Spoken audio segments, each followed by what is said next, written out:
అమీన్పూర్లో ఒక ఇప్పుడు మనం ఎంత అమీన్పూర్ గురించి ఇక ఆపుదాం ఇక్కడ ఈ వీడియోలో అని అనుకున్నా ఎవరో ఒకరు అక్కడ ఉన్న సమస్యతో బయటకు వస్తూ ఉన్నారు. మళ్ళీ వీళ్ళు కూడా గూడెం మైపాల్ రెడ్డి, గూడెం మధుసూదన్ రెడ్డి బాధితులే. వీళ్ళంతా విషయం ఏంటంటే ఇప్పుడు నా ముందుకు వచ్చే బాధితులు గతంలో ఎంఎంటీఎస్ ముందుకు రండి. ఎంఎంటీఎస్ రైలు ఉంది కదా, ఎంఎంటీఎస్ రైలు లింగంపల్లి నుంచి రామచంద్రాపురం ఆర్సీపురంకి ఒక లైన్ వేసారనమాట, ఎక్స్ట్రాగా పొడిగిస్తూ. ఆ లైన్ వేసే క్రమంలో కొంత భూసేకరణ చేశారు. కొంత రైల్వే భూమిలో ఇప్పుడు నా ముందున్న వీళ్ళంతా రేకుల షెడ్లు వేసుకొని చిన్న చిన్న 100 గజాల్లో 60-70 గజాల్లో ఇండ్లు కట్టుకొని నివాసం ఉంటున్నారు. వీళ్ళంతా దాదాపు ఒక 30-40 ఏళ్ళుగా ఆ ప్రాంతాల్లో నివాసాలు ఉంటున్నారు. అయితే ఈ లింగంపల్లి నుంచి ఆర్సీపురం రైల్వే ఈ ఎంఎంటీఎస్ ట్రైన్ కోసం బేసిక్గా ఇప్పటివరకు అక్కడికి ప్యాసింజర్ రైలు నడుస్తలేదు. రాష్ట్ర ప్రభుత్వం సహకరించకపోవడం వల్ల అది అట్లా ఆగిపోయింది. కానీ ట్రాక్ అయితే ఏర్పాటు అయి ఉన్నది లింగంపల్లి టు ఆర్సీపురం రామచంద్రాపురం. అయితే ఆ భూసేకరణలో భాగంగా వీళ్ళంతా భూములు కోల్పోయారు. వీళ్ళు భూములు కోల్పోయిన క్రమంలో ఆనాడు గవర్నమెంట్ ఏం చేసిందంటే మరి మీకు ఎట్లా భూములు అన్నప్పుడు వీళ్ళకి అమీన్పూర్ దగ్గర మనం ప్రతిరోజు మాట్లాడుతున్నాం కదా 152 సర్వే నెంబర్ చక్రపురి లేఅవుట్ అని. ఈ చక్రపురి లేఅవుట్లో 152 సర్వే నెంబర్లో వీళ్ళకి 8 ఎకరాల గవర్నమెంట్ భూమి ఉందని గవర్నమెంటు సరే 2013 నుంచి కేసులు అయినాయి, రకరకాలుగా ఈ మునూత్ ట్రస్ట్ అనేటోడు ఎంటర్ అయ్యిండు, వీళ్ళ మీద కేసులు పెట్టిండు. ఇంకోటి అయినా కూడా గవర్నమెంట్ 2015లో ఒక జీవో ఇష్యూ చేసింది. అమీన్పూర్ 152 సర్వే నెంబర్లో ఇగో ఈ 8 ఎకరాల భూమి ఉన్నది, ఈ భూమి మీకోసమే అని చెప్తే వీళ్ళు సొంత డబ్బులతోని లక్షల రూపాయలు ఖర్చు పెట్టుకుని ఒక వెంచర్ ఏర్పాటు చేసుకున్నారు. గవర్నమెంటే డిసైడ్ చేసింది. గవర్నమెంట్ అంటే ఏదో ఎంఆర్ఓనో ఇంకెవరో చిన్న అధికారి వచ్చి గ్రామ పంచాయతీ సెక్రటరీ వచ్చి ఈ గవర్నమెంట్ భూమి అని చెప్పలే. Government principal secretary government of Telangana నుంచి జారీ అయిన జీవో 2013 జీవో, ఇది 2015లో జారీ అయిన జీవో నెంబర్ 95. ఈ జీవో ఉన్న వీళ్ళు దాదాపు ఎంతమంది మీరు మొత్తం 280 మంది జీవితాలతోని గవర్నమెంట్స్ ఆడుకున్నాయి. దీని మధ్యలోకి మైపాల్ రెడ్డి, మధుసూదన్ రెడ్డి, ఈ మునూత్ ట్రస్ట్ వీళ్ళంతా ఎంటర్ అయ్యి ఆ భూమి మీద కన్నేసారు. దానికి పక్కనే ఆనుకొని పార్కు స్థలాన్ని ఆ చక్రపురి లేఅవుట్కి సంబంధించిన లేఅవుట్లో మళ్ళీ లేఅవుట్ మీద లేఅవుట్ వేసి పార్కులని స్కూళ్ళని మొత్తం కబ్జా పెట్టిండు. పార్కుకేమో ఈ గోల్డెన్ కీ అనే సంస్థతోనే అందులో బిల్డింగ్లు కట్టేసిండు గవర్నమెంట్ ల్యాండ్లో. అండ్ రెండోది అక్కడ ఉన్న ప్రైమరీ స్కూల్ పేరుతో ఉన్న ల్యాండ్లో శ్రీ చైతన్య కాలేజీకి అమ్ముకున్నారు. ఎప్పుడో 1980s-90sలో భూమి ఉంటే ఆనాడు లేఅవుట్ చేస్తే 1985లో లేఅవుట్ చేస్తే 2022లో భూమి పత్రాలు పోయినాయని చెప్పి మునూత్ ట్రస్ట్ అప్లికేషన్ పెట్టుకుంటాడు. ఇదంతా ఎంత సీక్వెన్స్గా జరిగింది. వాడు అప్లికేషన్ పెట్టుకోగానే ఆనాడు అధికారంలో ఎవరున్నారు, మైపాల్ రెడ్డి, వీళ్ళే ఉన్నారు కదా, బీఆర్ఎస్ అధికారంలో ఉంది కదా. సో అప్లికేషన్ పెట్టుకోగానే ఇవే అప్లికేషన్లని వాళ్ళకి ప్రొడ్యూస్ చేయడం, లేఅవుట్ మీద లేఅవుట్ చేసేయడం, మొత్తం మళ్ళీ ఆ ఖాళీ స్థలాలన్నింటిని అమ్ముకోవడం జరుగుతూ ఉన్నది. చివరికి ఆ 8 ఎకరాలు గవర్నమెంట్ ఇచ్చిన జీవో భూమిలోకి వీళ్ళని వెళ్ళనివ్వట్లే. ఎంత అన్యాయం! ఇది 280 మంది జీవితాలతో ముడిపడి ఉన్నది. పాపం అంతా చెల్లా చెదరైపోయారు. దాదాపు 2013 నుంచి 2024 అంటే 11 ఏళ్ళుగా వాళ్ళు తిరగాని మెట్టు లేదు. ఈ గవర్నమెంట్ చుట్టూ కూడా తిరుగుతున్నారు. మరి గవర్నమెంట్ జీవో క్యాన్సిల్ అయిందా? గవర్నమెంట్ ఆన్సర్ చెప్పాలా? ఎంఆర్ఓ దగ్గరికి పోయారు, నో ఆన్సర్. ఆర్డీఓ దగ్గరికి పోయారు, నో ఆన్సర్. కలెక్టర్ దగ్గరికి పోయారు, నో ఆన్సర్. ఆనాడు కలెక్టర్ శరత్ అని ఒక ఆయన ఉండి, ఈయన చాలా పెద్ద స్టోరీ ఉన్నది. ఈయన చరిత్ర విప్పితే ఈయన తెచ్చిన 300 కోట్ల బ్యాంకు లోన్లు, ఈయన భార్య పేరు మీద ఈ కంపెనీల లెక్క చాలా పెద్ద హిస్టరీ ఉన్నది కలెక్టర్ శరత్ది. సంగారెడ్డి జిల్లాలో ఈయన చేసిన విధ్వంసం అంతా ఇంత కాదు. సో ఒక్కసారి పీడిఎఫ్ పెట్టినావా నాకు? కొంచెం దూరం జరుగు. GO copy, sorry.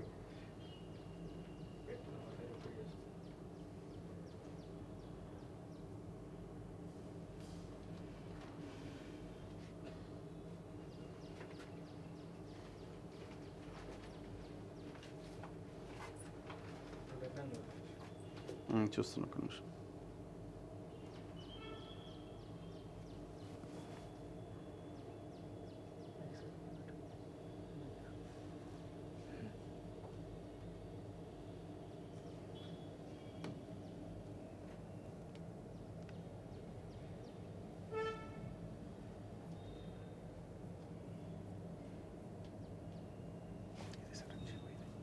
జియో ఇక్కడ ఉందా?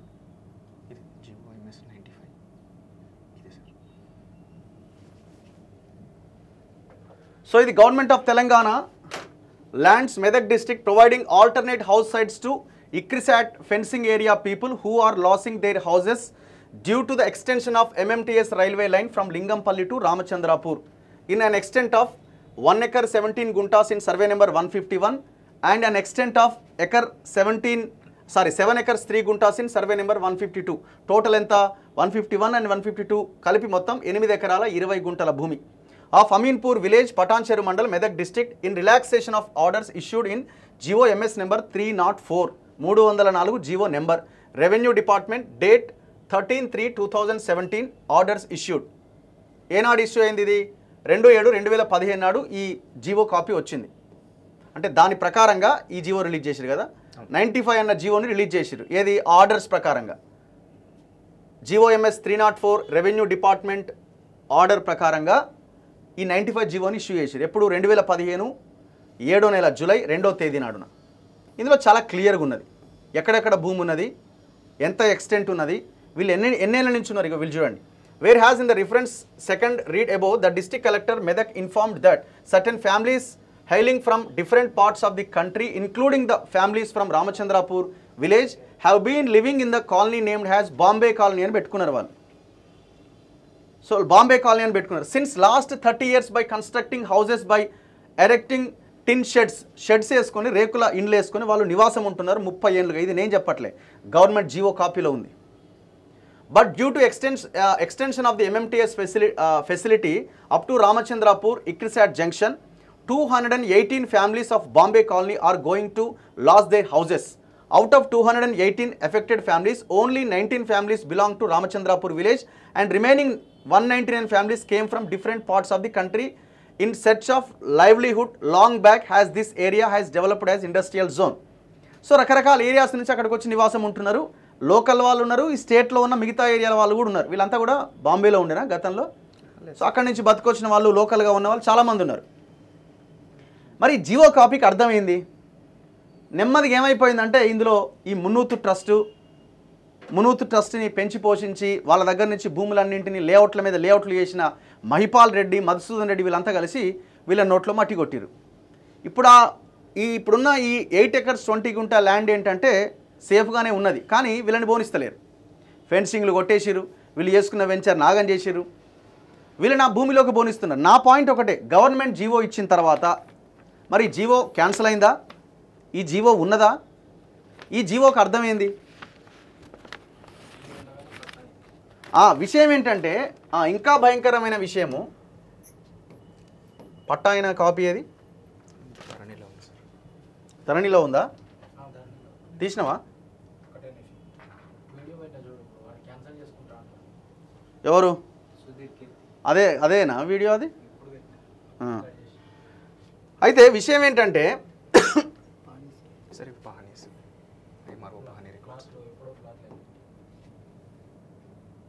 ఇది ఓకేలే, ఇందులో యాక్చువల్గా వస్తుంది. ఇది మీ పహానీలా? MRO office pahani records. Okay, ఇదంతా ఇది కలెక్టర్ ఆఫీస్లో ఇచ్చిన పిటిషన్. ఇది గవర్నమెంట్ ల్యాండ్స్ అని చెప్పే ఇది 152 సర్వే నెంబర్ 703 గవర్నమెంట్ రికార్డ్. ఇది 2019-20 ఇది. సో ఆల్ డేటా ఉన్నది ఇక్కడ చాలా క్లియర్గా. ఎక్కడా కూడా వీళ్ళు ఇక్కడ చూడండి, సర్వే నెంబర్ 152. యాక్చువల్గా ఏంటంటే ఇక్కడ పాయింట్ 152A 152A అన్న 2 సర్వే నెంబర్లు ఉన్నాయి ఇందులో. కానీ వీళ్ళు ఏం చేశారంటే ఈ సర్వే నెంబర్ ఎక్స్టెంట్ 7 ఎకరాలు ఏదైతే ఉందో దానికి ఇంకా కొంత ఎక్కువ ల్యాండ్ ఉందని చూపించి 152/1 152/2 అని కొత్తగా యాడ్ చేసి వీళ్ళు ఎక్కడ ఇప్పుడు ఫర్ ఎగ్జాంపుల్ ఇక్కడ ఇంత 7 ఎకరాల భూమి ఉన్నది, ఈ 7 ఎకరాల భూమి నాది అని ఎట్లా చెప్పాలా? అంటే వీళ్ళు ఆ సర్వే నెంబర్ ఎక్స్టెంట్ని మార్చేసారు. 152/1 అని తీసుకొచ్చి ఆ ఫిజికల్ పొజిషన్లోకి వాళ్ళు వచ్చేసారు. ఈ రకంగా ల్యాండ్ కబ్జా చేసారు అమీన్పూర్లో. ఇప్పుడు విషయం వీళ్ళది ఏమంటారు? వీళ్ళది మీ ల్యాండ్ ఉందంటే ఉన్నది, ఎక్కడున్నది? ఇది కాదు, మీది వేరే దగ్గర ఉన్నది. అసలు యాక్చువల్గా వాళ్ళది కాదు, ఇది ఇక్కడ వచ్చి ఉన్నారు. అసలు వాళ్ళకి అవకాశం కూడా లేదు మళ్ళీ అక్కడికి రావడానికి. ఇగో తహసీల్దార్ కంప్లైంట్ చేసిరు,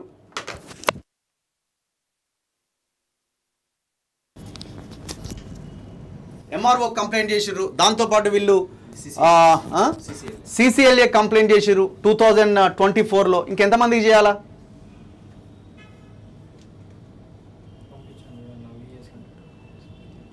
పేపర్లలో వార్తలు వచ్చినాయి, ఇక్రిసాట్ ఫెన్సింగ్ వాసులకు ప్రత్యామ్నాయ స్థలం చూపించాలి, కలెక్టర్ను కోరిన ఎమ్మెల్సీ భూపాల్ రెడ్డి. ఇగో అన్ని పేపర్లలో వార్తలు. బాధితులకు దక్కని భరోసా, బాధితులకు న్యాయం జరిగేనా, 35 సంవత్సరాలుగా ఫెన్సింగ్ ఏరియాలో నివాసం, ఖాళీ చేయాలంటూ నోటీసులు, దిక్కుతోచని స్థితిలో బాధితులు. ఆనాడు ఎప్పుడు ఇది 2013లో వార్త. ఇది అంటే బలహీనుడు ఏమి చేయలేడు, ఇంక అంతే, ఆప్షన్ లేదు. ఇక వీళ్ళ భూమిని కోల్పోయారు, ఎక్కడోళ్ళు అక్కడ చెల్లా చెదరైపోయారు.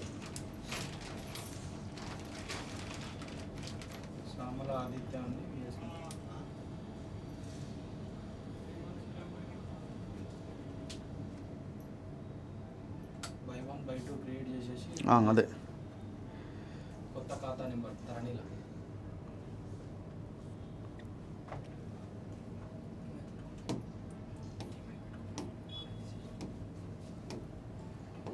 విషయం ఏంటంటే 2015లో ప్రభుత్వం జీవో ఇస్తుంది. 2015లో జీవో వస్తుంది. 2022లో పట్టా అయిపోద్ది. అది లేఅవుట్ అయిన భూమి అది ఏ రకంగా పట్టా అయింది 2015. మరి గవర్నమెంట్ జీవో ఏమైంది? ఇంకా విషయం ఏంటంటే కోర్టుకు కూడా వెళ్ళింది ఈ విషయం. కోర్టులో కూడా ఈ అంశం తెర మీదకి రాలి, అసలు జీవో ఉన్నదన్న విషయం. అంటే ఎంత భయంకరంగా మేనేజ్ చేసి చూడండి. కబ్జాలు ఏమైనా చేయాల్సి ఉంటే మైపాల్ రెడ్డికి ఫోన్ చేయరు, అన్న గిట్లున్నది మరి ఎట్లా చేయాలంటే మంచిగా లెసన్ చెప్తాడు మనకి. లేకపోతే వాళ్ళ తమ్మునికి ఫోన్ చేయరు, అన్న గిడ ఒక 10 ఎకరాలు ఉందని ఎట్లా లేపాలంటే నీకెందుకు నేను చెప్తా అంటాడు.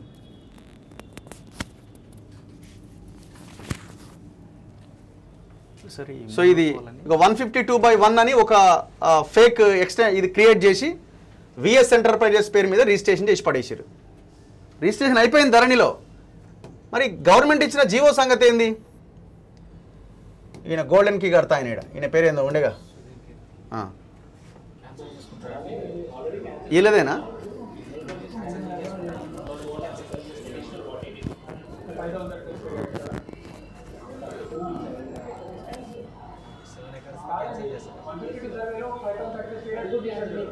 అని క్యాన్సిల్ చేస్తారట. కబ్జాలు పెట్టేది వీళ్ళే, క్యాన్సిల్ చేసేది. ఎందుకంటే ఉన్నది కూలుతుంది కదా ఇక్కడ. ఆ గోల్డెన్కి రంగనాథ్ కూలగొట్టాలని ఆల్రెడీ గ్రాఫ్ తీసుకొని పోయిండు, సర్వే చేసుకొని పోయిండు. ఇప్పుడు అది కూలగొట్టకుండా ఉండాలంటే సరే మిగతా దాంతో వదిలేసుకుంటే క్యాన్సిల్ చేసుకుంటే ఇది ఒక్కటి సేవ్ చేయండి. ఇప్పుడు వీళ్ళ పరిస్థితి ఏంటన్నది మా పాయింట్. ఎప్పటి నుంచి పోరాడుతున్నారు బ్రదర్ మీరు? 2013. ముందుకు రండి. 2013 నుంచి పోరాడుతున్నారు. 2013 నుంచి కొట్లాడుతున్నారు. సో మీరంతా లోకల్గా ఉన్న వాళ్ళని, కొంతమంది అదర్ స్టేట్స్ వాళ్ళు ఉన్నారా? అదర్ స్టేట్స్ వాళ్ళు కూడా ఉన్నారు, డిస్ట్రిక్ట్స్ నుంచి ఉన్న వాళ్ళు ఉన్నారు, వేరే జిల్లాల నుంచి కూడా ఉన్నారు. చాలా తక్కువ మంది సేమ్ విలేజ్ నుంచి ఉన్నారు, ఆర్సీపురం విలేజ్ నుంచి. ఓకే. సో ఎట్లా మీరు ఇప్పుడు ఏం అడుగుతున్నారు మరి? మీరు ఎంతమందిని కలిసినారు ఇప్పటికి? అంటే అటు ప్రజాప్రతినిధులు కానీ ఇటు గవర్నమెంట్ ఆఫీసర్స్ కానీ ఎవరిని మిస్ చేయలేదు, అందరినీ కలిసినాము. ఇంతకుముందున్న ప్రభుత్వం ఉన్నప్పుడు కూడా ముఖ్యమంత్రి స్థాయిలో కూడా ట్రై చేసినాం కానీ ఏది వర్కౌట్ కాలే. ముఖ్యమంత్రి స్థాయి వరకు వెళ్ళారు, కలవలేకపోయినాం కానీ చాలాసార్లు వెళ్ళినాము. ఇంకా అక్కడ ఉన్న సిబ్బంది చూసి మేము చాలాసార్లు తిరిగినందుకు వాళ్ళే పిటిషన్లు ఎవరిని ఇస్తే తీసుకెళ్ళి ఇచ్చిండ్రు కానీ కలిసే ప్రయత్నం అయితే దొరకలేదు. అంటే ఎట్లా ఎప్పుడు 2013 నుంచి మిమ్మల్ని లిఫ్ట్ చేయడానికి ప్రయత్నం చేసి లిఫ్ట్ చేశారు. తర్వాత ఏమన్నారు అంటే ఏమని మిమ్మల్ని అక్కడి నుంచి పంపించేసారు? అంటే ఒకటి ఫస్ట్ 2013లో వచ్చింది మొదటిసారి ఇష్యూ. మా పెద్దలు తెలప వాళ్ళు రైల్వే జాగాలు కట్టుకొని ఉన్నారు అక్కడ, మేమంతా అక్కడే పుట్టి పెరిగినాము. 2013లో మొదటిసారి అక్కడ ఇంతకుముందు ఎగ్జిస్టింగ్ ట్రాక్ ఉండే పాతది, అది ఎంపీ విజయశాంతి గారు ఆమె ఉన్నప్పుడు ఆమె పార్లమెంట్లో ఎంఎంటీఎస్ ప్రస్తావన తెస్తే అది అక్కడ పాత ట్రాక్నే తీసేసి మళ్ళీ కొత్తగా వేసి ఇంకా అది లైన్ పడంచెరు వరకు ఉండే యాక్చువల్గా. ఓకే. అయితే ఈ హైవే అడ్డు రావడం వల్ల ఏం చేశారంటే లింగంపల్లి తెల్లాపూర్ నుంచి ఆర్సీపురం వరకే దాన్ని ట్రాక్ని రీస్టోర్ చేసి అక్కడికి ఎంఎంటీఎస్ పనులు పూర్తయినాయి ఇప్పటివరకు, స్టేషన్ అవన్నీ కట్టాలి చేసారు. అయితే మేమున్న ఈ ప్లేస్ ఏదైతే ఉందో అది రైల్వే ల్యాండ్లో పడుతుందన్నమాట. ఓకే. అందుకని 2013లో మొదటిసారి రైల్వే వారు ఆ జాగాని ఖాళీ చేసి వెళ్ళిపోవాలని ఒక 1 వీకే టైం ఇస్తే అప్పుడు మాకు 2013లో జిల్లా కలెక్టర్ స్మితా సబర్వాల్ మేడం గారు ఉండే, ఆమె దృష్టికి ఈ ఇష్యూని తీసుకెళ్తే ఆమె డీటెయిల్గా ఎంక్వైరీ చేయించి మొత్తం ఎంతమంది ఫ్యామిలీస్ ఉన్నారు, ఎంతమంది ఇంపాక్టెడ్ అవుతున్నారు అని లెక్కలు తీసుకున్నాక రామచంద్రపురం మండలంలో గవర్నమెంట్ ల్యాండ్ లేదు అని అంటే అప్పుడు ఈ అమీన్పూర్ అనేది పటంచెరు కింద ఉండే. అమీన్పూర్ తర్వాత సంగారెడ్డి జిల్లా అయినప్పుడు సపరేట్ మండలం అయింది. బట్ అంతకుముందు ఇది పటంచెరులో ఒక గ్రామం ఇది. సో అమీన్పూర్లో ఇట్లా ఉంది అని అంటే ఈ 151 సర్వే నెంబర్లో 1 ఎకరా 17 గుంటలు ప్లస్ 152లో 7 ఎకరాల 3 గుంటలు ఏదైతే ఉందో ఈ 8.5 ఎకర్స్కి కూడా గవర్నమెంట్ నుంచి జీవో పాస్ అయింది మాకు. అయితే ఈ 2013లో ఏమైందంటే అక్టోబర్, నవంబర్, డిసెంబర్ సమయంలో ఎన్నికల నియమావళి ఎలక్షన్ కోడ్ అమల్లో వచ్చినందున గవర్నమెంట్ నుంచి ఫండ్ ఏమి రాదు, మీరు సొంతంగా చేసుకుంటారా అంటే మేము దానికి ఒప్పుకొని చేసుకున్నాం. అంతకుముందు ఎమ్మెల్యే ఈయన ఎవరు నందీశ్వర్ గౌడ్ ఉండే కాంగ్రెస్. సో ఆయన ఏంటంటే మా నుంచి మీరు నన్ను ఈసారి కూడా గెలిపిస్తే ఈ పని చేస్తా అన్నట్టు ఒక వాగ్దానం లాగా జరిగిందండి. ఆ మాటకు మేము కట్టుబడి మేము సొంతంగా చేసుకున్నాం. గవర్నమెంట్ నుంచి డబ్బులు రావు అంటే మేము మీరే వెంచర్ రెడీ చేసుకున్నాం. అంటే గవర్నమెంట్ సర్వేని పెట్టి అప్పటి పటంచెరు ఎంఆర్ఓ గారిని కూడా ఉంచి, అప్పటి పటంచెరు ఎంఆర్ఓ మైపాల్ రెడ్డి అని ఉండే, ఇప్పుడు లేరు. సో గవర్నమెంట్ సర్వేని పెట్టి హద్దులు తీసుకున్న తర్వాత ప్రైవేట్ సర్వేని పెట్టి మేము ఇది క్లోజ్ టు 4.5 lakhs ఖర్చు అయినండే అప్పట్లో. ఒక్కొక్క బెనిఫిషియరీ 2,500 రూపాయలు పెట్టుకొని అది ప్రాపర్గా వెంచర్ లాగా చేసుకున్నాం సార్. యాక్చువల్గా చెట్లు గుట్టలు ఉండే మొత్తం. దాన్ని అంతా నీట్గా వెంచర్ చేసిన తర్వాత ఇట్లాగే మండే మార్నింగ్ మీకు పట్టాలు ఇస్తాము అన్న టైంలో ఏమైందంటే ఒక వ్యక్తి వచ్చిండే మా ఏరియాకి ఈ వెంచర్ చేసినప్పుడు. మునూత్ ట్రస్ట్ వ్యక్తి వచ్చి ఆయన ఇది ఎవరిచ్చిండ్రు మీకు అని అంటే మేము చూపించిండే మా దగ్గర ఉన్న కాగితం. దాని మీద ఉన్న 152 అనే సర్వే నెంబర్ని బేస్ చేసుకొని తీసుకెళ్లి ఆయన నెక్స్ట్ డే ఇమీడియట్గా కోర్టులో కేసు ఫైల్ చేసిండ్రు. Case number WP369/2014. ఆ కేసులో ఏమని చెప్తారంటే వీళ్ళకి పట్టాలు ఇవ్వకండి, ఇది నా భూమి అని ఆయన పెట్టుకున్నాడు. ఇప్పటికి కూడా కేసు అది పెండింగ్లోనే చూపిస్తుంది హైకోర్టులో. 2014 జనవరి 3 నుంచి పెండింగ్లో ఉన్న కేసు దాన్ని అట్లాగే ఉంచి పట్టాలు ఇవ్వద్దని చెప్పి ఈ మేమైతుంది ఏంటంటే ఈ ప్రభుత్వ అధికారులు చుట్టూ తిరిగినప్పుడల్లా వీళ్ళు ఈ కేసు నెంబర్ ప్రస్తావన తీసుకురావడము, ఆ భూమి కోర్టులో ఉంది మేమేం చేయలేము అని చెప్పడం మాకు జరుగుతుంది. కానీ ధరణి వచ్చిన తర్వాత 2021 సెప్టెంబర్లో వీళ్ళు ఏం చేశారంటే మధ్యలోనే మీకు జీవోనే ఇష్యూ చేసింది కదా గవర్నమెంట్. 2015లో ఇది గవర్నమెంట్ ల్యాండ్ అని చెప్పి జీవో ఇష్యూ చేసి వీళ్ళకి భూములు ఇచ్చేయాలని చెప్పి ఈ జీవో కూడా మేము చాలా కష్టపడి తిరిగి తెచ్చుకున్నాం సార్. ఇది ఎవరేం పాస్ చేయలేదు. ఒకరిని తక్కువ చేయడం మా ఉద్దేశం కాదు, కానీ చాలా గట్టిగా తిరిగితేనే అయ్యింది ఇది. 2021 సెప్టెంబర్లో ఏమైందంటే ఈ మేము గూగుల్లో వెతికితే ఇప్పుడు కూడా మీకు దొరుకుతుంది ఆ ఇన్ఫర్మేషన్. మున్నత్ ప్రైవేట్ ట్రస్ట్ అని కొట్టండి మీకు గూగుల్లో ఇమీడియట్గా ఇన్ఫర్మేషన్ వస్తుంది. సెప్టెంబర్లో వీళ్ళు మొదటిసారి ఏం చేసిండ్రంటే ధరణిలో ఈ ఖరీజు ఖాతా అని భూమి ఉంది, ప్రైవేట్ భూమి, అది తప్పుగా పడింది, అది వాస్తవానికి మా భూమే కానీ అందులో తప్పు పడింది, అది దయచేసి మా పేరు మీదకి మార్చండి అని వీళ్ళు మొదటిసారి ఎంఆర్ఓకి రిక్వెస్ట్ పెట్టుకున్నారు. అంత కలిసే కొల్యూడ్ అయిపోయి అప్లికేషన్ పెట్టుకున్నారు. పెడితే అది ఎందుకో మరి వాళ్ళు అమీన్పూర్ ఎంఆర్ఓ వాళ్ళు చేయనట్టున్నది. చేయకపోతే వాళ్ళు ఏం చేసిండ్రంటే మళ్ళీ డిసెంబర్ టైంలో మళ్ళీ ఇంకొక రిట్ పిటిషన్ ఫైల్ చేసుకున్నారు వీళ్ళు హైకోర్టులో. చేసుకుంటే దాంట్లో ఏమని ఉందంటే ఈ ఎంట్రీని సరిచేయండి అని ఆర్డర్ వచ్చింది వాళ్ళకి. ఆ ఆర్డర్ని బేస్ చేసుకొని ఎంఆర్ఓ ఆఫీస్లో మార్చేసేసారు. ఈ ఎంఆర్ఓ ఆఫీస్లో మరి ఇది గవర్నమెంట్ భూమి కదా, పాత రికార్డులన్నీ తీసి చెక్ చేసుకుంటే మేము 1980 నుంచి 2020 సరాసరి 40 సంవత్సరాలు ఇది ప్రభుత్వ భూమిగానే ఉంది గవర్నమెంట్ రికార్డ్స్లలో కూడా. ఇట్లా ప్రభుత్వ భూమి ఉన్నందుకే మాకు అది జీవో పాస్ అయింది వాస్తవానికి. ఈ 2021 డిసెంబర్లో వీళ్ళ పేరు మీదకి మారింది. ఇదే విషయం మేము అమీన్పూర్ ఎంఆర్ఓ గారిని, సంగారెడ్డి ఆర్డీఓ గారిని, డిస్ట్రిక్ట్ కలెక్టర్ని కూడా, ఇప్పుడున్న ప్రజెంట్ కలెక్టర్ మేడంని కూడా 2 సార్లు కలిసి మేము విన్నవించడం జరిగింది. అందుకే దానికి సంబంధించిన పిటిషన్స్ కూడా మా దగ్గర ఉన్నాయి. కాకపోతే ఎటువంటి చర్యలు ఏం లేవు ఇప్పటి వరకు. మేమేం అడుగుతున్నామంటే ముందు ఆ ప్రభుత్వ భూమిని కాపాడండి. ఇప్పుడు ఆ భూమిలో ఏంది 8 acres 20 గుంటాస్లో ప్రజెంట్ ఫిజికల్ పొజిషన్ ఏంది? ఇప్పుడు ప్రజెంట్ ఎవరు అంటే అక్కడ వెళ్ళినప్పుడైతే ఎవరు ఉండరు సార్ అక్కడ. ఎటువంటి స్ట్రక్చర్స్ కూడా ఏం లేవు. ఓన్లీ యాక్చువల్గా అయితే 2021కి ముందు కూడా అప్పటి ఎంఆర్ఓ ఈ WP369 కేసు ఎప్పుడైతే పడిందో అప్పటి ఎంఆర్ఓ ఆయన ఏం చేసిండంటే సార్ పేరు నాకు గుర్తులేదు, కాకపోతే ఆయన మొత్తం హరితహారం పెట్టి చెట్లు పెట్టి ప్రొటెక్ట్ చేసిండు ఆయన ల్యాండ్. ఈ 2021 వీళ్ళ పేరు మీద మారిన తర్వాత ఆ చెట్లన్నీ కొట్టేసేసారు, లేవు. చెట్లే కొట్టేసారు.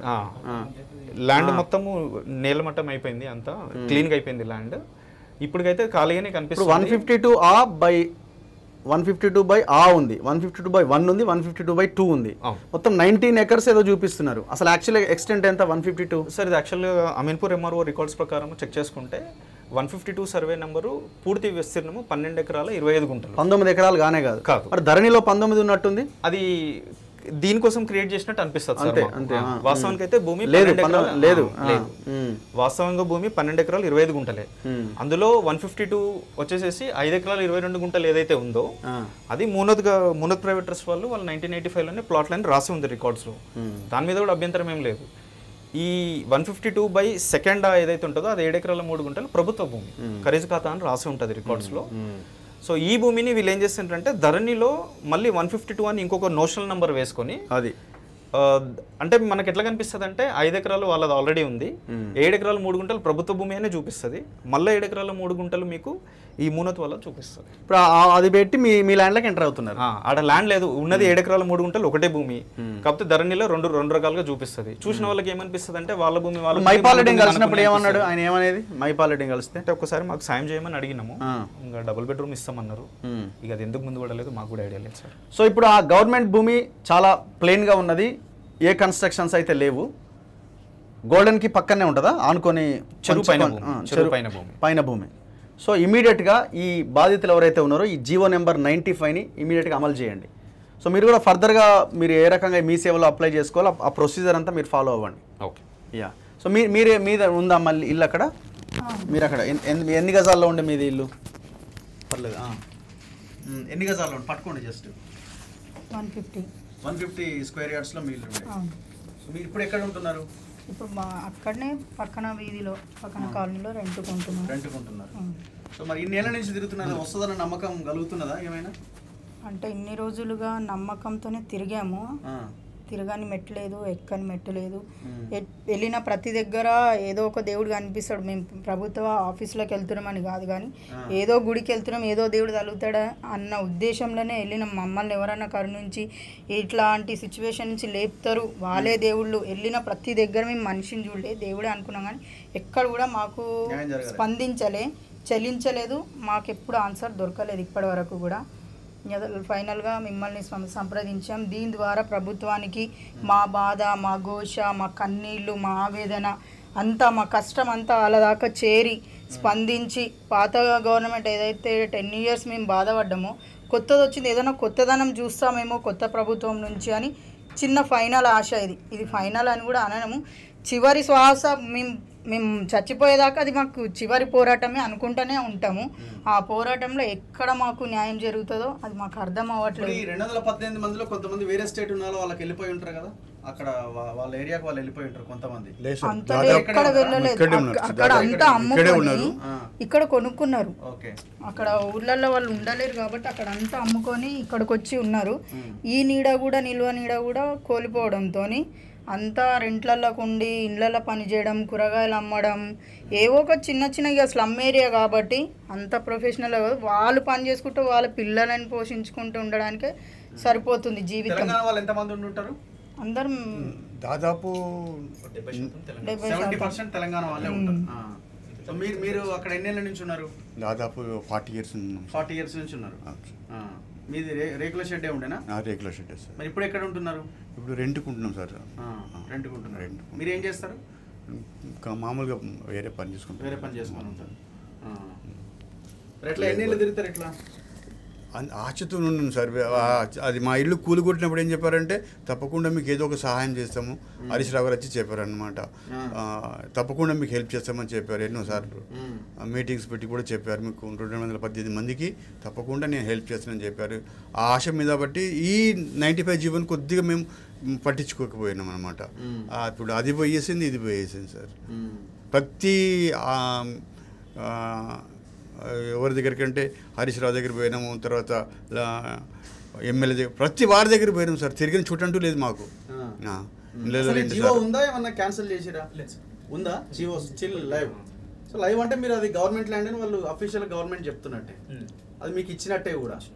ఇప్పుడు ఎక్కడికి వెళ్ళినా చూపిస్తా సార్, చెప్తాం మళ్ళీ రండి అంటారు, మళ్ళీ పోతే మళ్ళీ రండి. తిప్పడం అంతే సరిగుతుంది అనమాట, కేవలం తిప్పుతుంది అంతే. ఓకే, సో ఇది పరిస్థితి. మనం అవసరమైతే గ్రౌండ్లోకి వెళ్దాం. మీరు అందరినీ రెడీ చేయండి. సో మీరు కమ్యూనిటీ గ్రూప్ లాగా ఏర్పాటండి, వాట్సాప్ గ్రూప్ క్రియేట్ చేయండి. మళ్ళీ గవర్నమెంట్ దీనికి క్లారిటీ ఇవ్వాలి ఫస్ట్. ఇది గవర్నమెంట్ ప్రిన్సిపల్ సెక్రటరీ ఇచ్చిన జియో నెంబర్ 95. ఇగో principal secretary to government BR Meena garu ఇచ్చిన జియో ఇది. మరి ఈ జియో టు డిస్ట్రిక్ట్ కలెక్టర్కి పోయింది, the chief commissioner of land administration హైదరాబాద్కి పోయింది, CCLAకి. And copy to PS to principal secretary to CMకి వెళ్ళిపోయింది. ద OSDT టు డిప్యూటీ CMకి పోయింది. రెవెన్యూ ఎవరైనా అప్పుడు ఆనాడు ఎవరు ఉండే, ఈయన మహమ్మద్ అలీ ఉండే అనుకుంటారు. ద PS2 చీఫ్ సెక్రటరీకి పోయింది, the PS2 principal secretary revenue department కూడా పోయింది. ఈ జీవోకి ఫస్ట్ గవర్నమెంట్ క్లారిటీ ఇవ్వాలా.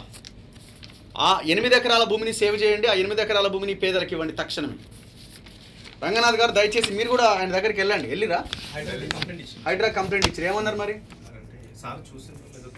ఓకే, సో మీరు వెళ్ళి కంప్లైంట్ ఇవ్వండి కదా. మీరు అక్కడ బుద్ధ భవన్లో ఆయన ఉంటారు కదా, వెళ్ళి కంప్లైంట్ ఇవ్వండి.